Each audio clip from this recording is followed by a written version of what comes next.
Hi everyone, అందరికీ నమస్తే. Welcome back to Priya Bhaskar home foods.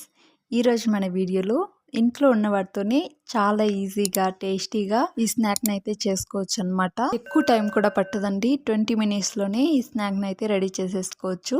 First వీటి కోసం మనం పిండి ప్రిపేర్ చేసుకోవడానికి ఒక మిక్సింగ్ బౌల్లోకి 2 కప్పుల దాకా గోధుమ పిండిని వేసుకోండి. నెక్స్ట్ ఇందులోనే 1 టీ స్పూన్ సాల్ట్ని కూడా వేసుకుని ఇవి పిండిలోకి బాగా కలిసే విధంగా మిక్స్ చేసేసుకుందాం.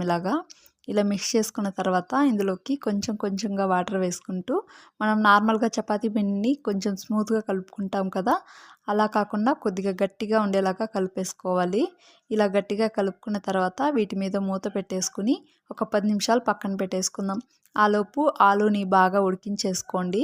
ఇలా ఉడికించుకున్న తర్వాత వీటిని స్మూత్గా మ్యాష్ చేసేసుకోవాలండి. స్మూత్ పేస్ట్ లాగా మీకు ఎంత వీలైతే అంత స్మూత్గా చేసేసుకోండి. ఎక్కడ కూడా చిన్న చిన్న ఉండలు లేకుండా ఇలా స్మూత్గా మ్యాష్ చేసుకున్న తర్వాత వీటిని ఒక మిక్సింగ్ బౌల్లోకి అయితే వేసుకున్న తర్వాత ఇందులోకి సన్నగా కట్ చేసిన పచ్చిమిర్చి ముక్కలు వేసుకోండి. అండ్ అలానే సన్నగా కట్ చేసిన కొత్తిమీర, అలానే ఉల్లిపాయలను కూడా వేసుకోండి. ఉల్లిపాయలు ఎక్కువ అవసరం లేదండి, మీడియం సైజు ఒకటి వేసుకుంటే సరిపోతుంది ఇన్ని పొటాటోస్కి.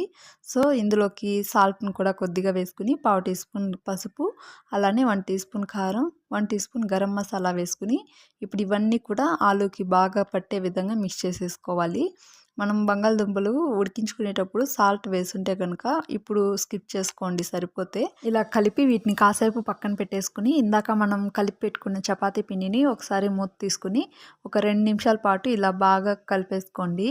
ఇలా రుద్ది కలిపిన తర్వాత నార్మల్గా మనం చపాతీ పిండికి ఎంత అయితే తీసుకుంటామో వాటికంటే ఒక సైజు పెద్దగా తీసుకున్న తర్వాత పొడి పిండి చల్లుకుంటూ నార్మల్గా ఇలా ఒత్తేసుకోవాలి. నార్మల్గా చపాతీ ఏ మందంతో అయితే తీసుకుంటామో అదేలాగా ఒత్తేసుకున్న తర్వాత ఇప్పుడు ఇందాక మనం ప్రిపేర్ చేసుకున్న ఆలూ స్టఫింగ్ని ఈ చపాతీ మీద సగానికి వచ్చేలాగా స్ప్రెడ్ చేసుకుంటే చాలండి.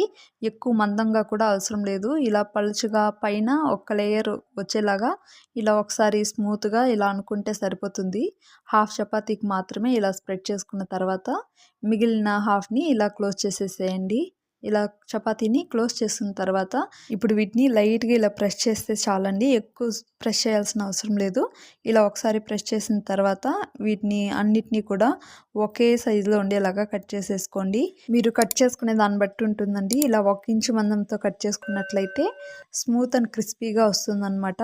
లేదు 1/2 ఇంచు మందంతో కట్ చేసుకున్నట్లయితే చాలా క్రిస్పీగా ఇంకా బాగుంటుందన్నమాట. సో అందుకనైతే ఇలా 1/2 ఇంచు మందంతోనో లేదా 1 ఇంచు మందంతోనో చూసుకుని కట్ చేసుకోండి. ఇలా కట్ చేసేసుకున్న తర్వాత అన్నిటినీ కూడా ఇలా నేను చూపిస్తున్న విధంగా ఒక్కొక్క లేయర్ని కూడా ఇలా తీసేసుకుని లైట్గా ఇలా క్రాస్ చేసుకుంటే సరిపోతుందండి. చాలా ఈజీ అనమాట. ఇలా క్రాస్ చేసుకుని అన్నింటినీ కూడా ఇలానే రెడీ చేసేసుకుని ఒక ప్లేట్లోకి పెట్టుకుని పక్కనకి పెట్టేసుకుందాం. నెక్స్ట్ స్టవ్ ఆన్ చేసుకుని స్టవ్ మీద డీప్ ఫ్రైకి సరిపడా ఆయిల్ని వేసుకుని ఇందాక మనం ప్రిపేర్ చేసుకున్న రోల్స్ని అన్నిటినీ కూడా ఒక్కొక్కటిగా వేసేసుకోండి. ఇలా వేసుకున్న తర్వాత ఫ్లేమ్ని మీడియం ఫ్లేమ్లోనే ఉంచుకుని 1 నిమిషం తర్వాత కదుపుకోండి. 1 నిమిషం తర్వాత ఇలా రెండు వైపులా కూడా ఇలా టర్న్ చేసుకుంటూ డీప్ ఫ్రై చేసుకుని లైట్గా కలర్ చేంజ్ అయిన తర్వాత పక్కకు తీసేసుకుంటే సరిపోతుంది.